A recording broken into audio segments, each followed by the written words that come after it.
भविष्य का एक और आविष्कार जिसमें इंसान अपनी देखी हुई हर एक चीज अब रिकॉर्ड कर सकता है, जिसे फुर्सत में अपनी सहूलियत के हिसाब से रिवाइंड और पॉज करके अपने काम की चीज ढूंढ सकता है, बिल्कुल एक रिकॉर्डेड वीडियो की तरह। और ये हो जाता है बस एक छोटे से इम्प्लांट से, और बस जिंदगी थोड़ी और आसान हो जाती है। लेकिन टेक्नोलॉजी इंसान की जिंदगी में सहूलियत के साथ कुछ तकलीफें भी लेके आती है, और ये कहानी कुछ इसी के बारे में है। द मूवी एक्सप्लोरर में आप सभी का स्वागत है। ये कहानी अपने किरदारों की साइकोलॉजिकल जर्नी दिखाती है, जिसे समझने के लिए आपका थोड़ा एक्स्ट्रा अटेंशन चाहिए होगा। और अगर ये वीडियो आपको अच्छा लगे तो प्लीज लाइक जरूर कर दीजिएगा। ये कहानी है लियम फॉक्सवेल की। लियम एक लॉयर है जो शहर के एक मशहूर लॉ फर्म में जॉब करता है, लेकिन कंपटीशन के जमाने में लियम कुछ पिछड़ता जा रहा है। और आज अप्रेजल के मौके पर लियम को लगता है कि शायद उसकी जॉब ही जाने वाली है, जिस बात से लियम कुछ टेंशन में है। और टैक्सी में वो अपनी अप्रेजल मीटिंग को रिवाइंड करके सबके एक्सप्रेशंस और डिटेल्स देख रहा है, ताकि फ्यूचर का कुछ अंदाजा लगा सके। लेकिन ये उसकी टेंशन और बढ़ा देता है। जिसके बाद लियम जब एयरपोर्ट जाता है, तब वहां पर अब हर पैसेंजर्स के एक हफ्ते का रिकॉर्डेड डेटा मांगा जाता है, ताकि उनके पिछले एक हफ्ते की किसी भी क्रिमिनल एक्टिविटी का पता लगाया जा सके। जहां देखा जा सकता है कि लियम की एक प्यारी सी छोटी बच्ची और एक खूबसूरत पत्नी है। इसके बाद एक हाउस पार्टी में लियम की पत्नी फियोन को दिखाया जाता है, जहां वो अपने पुराने दोस्त जोनस और जेफ के साथ बैठकर बातें कर रही है। जहां जेफ उन्हें दिखाता है कि वो पिछली बार जिस होटल में रुका था, वहां पर एक कारपेट का कोना फटा हुआ था। जोनस कहता है कि ये तो एक आम बात है, इसके लिए उसे इतना परेशान नहीं होना चाहिए। लेकिन जेफ को ओसीडी यानी कि ऑब्सेसिव कंपल्सिव डिसऑर्डर है, जिसमें मेंटली इंसान किसी भी इम्परफेक्ट चीज को बर्दाश्त नहीं कर पाता। जिससे पता चलता है कि जिन लोगों को ओसीडी की कंडीशन है, उनके लिए ये टेक्नोलॉजी कितनी परेशानी देने वाली है। और तभी लियम एक बार फिर से अपनी यादों को रिवाइंड करके किसी का नाम याद करने की कोशिश कर रहा है, और उनका नाम है पॉल और लूसी। और वो उन्हीं दोस्तों का घर है जहाँ पर पार्टी चल रही है। दरअसल लियम पार्टी में नहीं जाने वाला था, क्योंकि वो सब फियोन के दोस्त थे। और लियोन को वहां अचानक से देखकर फियोन थोड़ी सरप्राइज हो जाती है। जिसके बाद फियोन लियम से उसकी अप्रेजल मीटिंग के बारे में पूछती है। लियम कहता है कि वो उसे बाद में बताएगा। और तभी जोनस आकर लियम से मिलता है, जिससे फियोन थोड़ी अनकंफर्टेबल हो जाती है। जिसके बाद जोनस लियम को जेफ से मिलाता है, और जेफ उसे मजाक में कहता है कि उसकी वाइफ उसकी कोई भी बात नहीं मानती है। लियम भी उससे मजाक में कहता है कि वो उसकी भी बात नहीं मानती है। तब जोनस कहता है कि वो पहले से ही काटने में माहिर है, और लियम को ये मजाक कुछ अच्छा नहीं लगता है। जिसके बाद लियम फियोन के कुछ और दोस्तों से मिलता है, जहां लूसी उसे कॉलिन से मिलाती है, और एक बार फिर से उसकी अप्रेजल मीटिंग की बात छिड़ती है। लियम सबको बताता है कि उसकी मीटिंग कुछ खास नहीं थी। तब जेफ कहता है कि वो भी एक रिक्रूटर है, शायद उसकी मीटिंग को देखकर वो उसे कुछ एडवाइस दे सके। जिसके बाद फियोन के सारे दोस्त लियम को उसकी मीटिंग दिखाने को फोर्स करते हैं।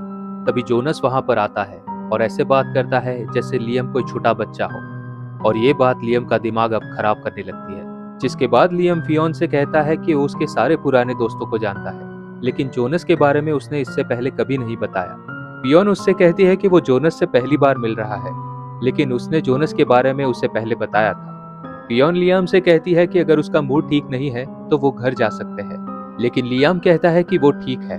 लेकिन फियोन के वहां से जाते ही लियाम अपनी मेमोरी रिवाइंड करता है, और वो हिस्सा देखता है जहां जोनस और फियोन अकेले में बातें कर रहे थे। इसके बाद जब सारे दोस्त डिनर टेबल पर एक साथ होते हैं, जोनस फिर से शादी के रिश्ते को लेकर वहां पर मजाक शुरू कर देता है, क्योंकि उसका हाल में ही ब्रेकअप हुआ है। और तभी वहां एक लड़की आती है जिसका नाम हेलम है। हेलम के आते ही फियोन उसे बताती है कि जोनस रिश्तों के बारे में क्या बातें कर रहा था, और जोनस फिर से अपनी बेहुदा बातें शुरू कर देता है। जोनस कहता है कि शुरू में उसे और उसकी गर्लफ्रेंड को भी ऐसा लगता था कि वो दोनों एक दूसरे के लिए बने हैं, लेकिन कुछ वक्त बाद वो आधी रात को उठकर उसकी पुरानी गर्लफ्रेंड्स को याद करते हुए उनकी इंटीमेसी के वीडियोस देखता था, जो सुनकर सबका मूड खराब हो जाता है। लेकिन जोनस फिर भी नहीं रुकता और कहता है कि सब ऐसा करते हैं क्योंकि सबके पास ऐसा करने की सहूलियत है, और इसमें कुछ भी गलत नहीं है। लेकिन तभी हेलम कहती है कि वो ऐसा नहीं करती, क्योंकि उसका इम्प्लांट निकाला जा चुका है। हेलम बताती है कि उसका इम्प्लांट उसे बिना बताए बेहोश करके चोरी किया गया था, और पता चला था कि किसी चाइनीज रईस ने ऐसा करवाया था। कुछ दिन उसे बिना इम्प्लांट के कुछ अलग तो लग रहा था, लेकिन अब उसे जिंदगी ज्यादा बेहतर लग रही है। बस एक घाव का निशान छूट जाता है, बाकी वो बिना इम्प्लांट के काफी खुश है। तब कॉलिन हेलम से कहती है कि आज तो बिना इम्प्लांट के रहने के बारे में कोई सोच भी नहीं सकता, लेकिन अपने पार्टनर से कुछ छुपाना हो तो बिना इम्प्लांट के आसानी होगी। हेलम कहती है कि वो ऐसी लड़की नहीं है, और बातों का मूड चेंज करने के लिए लूसी पॉल को इशारा करके उनकी पुरानी पार्टी के वीडियो प्ले करने को कहती है। दरअसल कॉलिन उसी कंपनी में जॉब करती है जहां इस इम्प्लांट को बेचा जाता है। कॉलिन बताती है कि आज के जमाने में बिना इम्प्लांट के रहना समझदारी की बात नहीं है। इंसानी दिमाग कई बार अपनी झूठी यादों को सेव करता है जो उसके जीवन में कभी हुई ही नहीं, और उससे बचने के लिए ही इस चीज का आविष्कार किया गया। लेकिन हेलम फिर भी कहती है कि वो इसके बिना ही खुश है। और तभी जोनस कुछ ऐसा कहता है जिसपे सिवाय फियोन के कोई भी नहीं हंसता, जो लियम को अच्छा नहीं लगता। पार्टी खत्म होने के बाद जब लियम और फियोन टैक्सी से घर जा रहे होते हैं, तब टैक्सी में लियम फियोन को उसकी मीटिंग की रिकॉर्डिंग दिखाता है। फियोन उसको मोटिवेट करने की कोशिश करती है, लेकिन लियम पर कुछ खास फर्क नहीं पड़ता, और जोनस भी उनके साथ उनके घर आ रहा होता है, जिस बात से लियम चिढ़ा हुआ है। तभी फियोन रिवाइंड करके उसे बताती है कि लियम ने ही उसे इनवाइट किया था। लियम कहता है कि वो फियोन का पुराना दोस्त है, इसलिए वो उसके साथ बस अच्छे से पेश आ रहा था, और बस ऐसे ही उसने पूछ लिया था। तब फियोन कहती है कि अगर वो चाहे तो अभी भी उसे मना कर सकता है। और घर पहुंचते ही लियम जोनस से बहाना बनाते हुए कहता है कि वो दोनों बहुत थक गए हैं, और उनकी बेबीसिटर भी आज उनके साथ ही घर रुकने वाली है, और जोनस को घर के बाहर से ही वो वापस भेज देता है। और काफी देर हो जाने की वजह से फियोन अपनी बेबीसिटर को आज रात उनके घर पर ही रोक लेती है। इसके बाद वो अपने बेबी के पूरे दिन का रिकॉर्डिंग फास्ट फॉरवर्ड में जब देख रही होती है, तभी लियम फिर से जोनस की बुराई शुरू कर देता है। तब फियोन उसे बताती है कि जोनस कभी उसका एक्स हुआ करता था, जिसे उसने 1 महीने के लिए डेट किया था, और जोनस उसका वही एक्स है जिसके बारे में लियम को उसने अपनी फर्स्ट नाइट पर बताया था। और तभी लियम अपनी फर्स्ट नाइट को रिवाइंड करके उसे बताता है कि तब उसने 1 हफ्ते डेट करने की बात कही थी, और लियम फियोन को कहता है कि वो कैसे ऐसे आदमी को डेट कर सकती है। फियोन कहती है कि ये पुरानी बात है और हर कोई इस एज में गलती करता है। तब लियम उससे पूछता है कि क्या वो इस बात को लेकर शर्मिंदा है, और अगर नहीं है तो उसे होना चाहिए, जिसके बाद वो फियोन को बिच कह देता है। फियोन इससे नाराज हो जाती है। तब लियम कहता है कि उसका वो मतलब नहीं था। तब फियोन उसकी कही बात को बार बार रिवाइंड करके उसे दिखाती है और अपनी नाराजगी जताती है, जिसके बाद वो सोने चली जाती है। कुछ देर बाद जब लियम फियोन से माफी मांगता है, तब फियोन भी उसे माफ कर देती है, और रात में जब दोनों संभोग करते हैं, तब उनकी फर्स्ट नाइट का रिवाइंड वीडियो देखकर करते हैं, जो बहुत ही अजीब होता है। लेकिन आधी रात को जागकर लियम फिर से जोनस को रिवाइंड करके उसकी बातें सुनता है, जिसमें वो अपनी पिछली गर्लफ्रेंड्स के बारे में बेहुदा बातें कर रहा था। और लियम पूरी रात जागता है और शराब पीते हुए वो सारे वीडियोस देख डालता है। और सुबह होते ही जब उनकी बेबी सिटर अपने घर जा रही होती है, तब लियम उसे बुलाकर जोनस के सारे वीडियोस दिखाता है और उससे पूछता है कि क्या जोनस उसे फनी लग रहा है। बेबी सिटर भी उसे मना कर देती है। तभी फियोन वहां पर आ जाती है और जोनस उसके सामने ही तमाशा शुरू कर देता है, जिसके बाद बेबी सिटर वहां से चली जाती है। फियोन लियम से कहती है कि वो बस फालतू की बातें सोच रहा है। तब लियम रिवाइंड करके वो वीडियो दिखाता है जहां उनके मिलने के कुछ वक्त पहले ही एक पार्टी में फियोन जोनस को किस कर रही होती है, जिसके बाद लियम फियोन को एक बार फिर से पूछता है कि आखिर उनका रिश्ता कितने वक्त तक चला था। तब फियोन बताती है कि कुछ 6 महीने चला था, जहां पहले वो 1 महीना कह रही थी। लियम उससे पूछता है कि आखिर उसे झूठ बोलने की क्या जरूरत पड़ी, और क्या वो अभी भी मिल रहे हैं। फियोन कहती है कि उसकी तरफ से ये सब कब का खत्म हो चुका है, लेकिन लियम कहता है कि शायद जोनस की तरफ से खत्म नहीं हुआ है। वो आज भी उसके वीडियोस अकेले में रिवाइंड करके देखता है और ये सारी बातें वो सबके सामने कहता है। फियोन कहती है कि पहले लियाम का नशा उतर जाए, जिसके बाद वो इसके बारे में बात करेंगे। लेकिन लियाम नशे की हालत में ही ड्राइव करते हुए बिना बताए जोनस के घर पहुंच जाता है, और लियम को अचानक अपने घर देखकर जोनस समझ जाता है कि आखिर बात क्या है।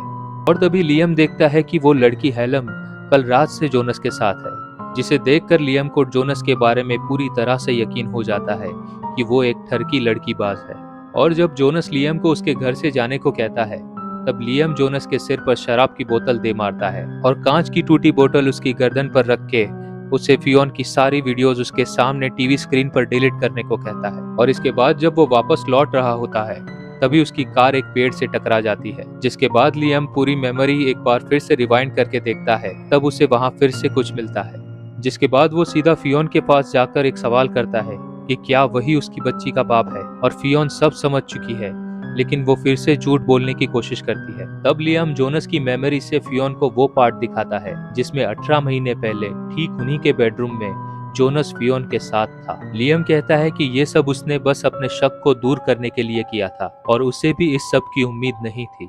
और आखिरकार जब फियोन लियाम से उसकी गलती के लिए माफी मांगती है, तब फियोन कहता है कि क्या उसने उस वक्त प्रोटेक्शन लिया था, उसने उस वक्त प्रोटेक्शन पहना होगा तो वो सब कुछ भूलने को तैयार है। फियोन जब हाँ में जवाब देती है, तब लियम कहता है कि वो बस उसकी मेमोरी से देखकर कंफर्म करना चाहता है। फियोन लियम से कहती है कि उसने उसकी मेमोरी से ये सब डिलीट कर दिया है। लियम उससे कहता है कि ऐसा करने पर उसकी मेमोरी में एक ब्लैंक गैप आ गया होगा, बस वही उसे दिखा दे। लेकिन फियोन ने सही में ये सब डिलीट नहीं किया होता है, और जब वो उसे उस वक्त डिलीट करने की कोशिश कर रही होती है, तभी लियम उसे पकड़ लेता है और फियोन को आखिरकार वो सब दिखाना ही पड़ता है। और तभी लियम देखता है कि फियोन उस वक्त जरा भी तकलीफ में या फिर दुखी नजर नहीं आ रही थी, बल्कि वो पहले से भी ज्यादा खुश थी।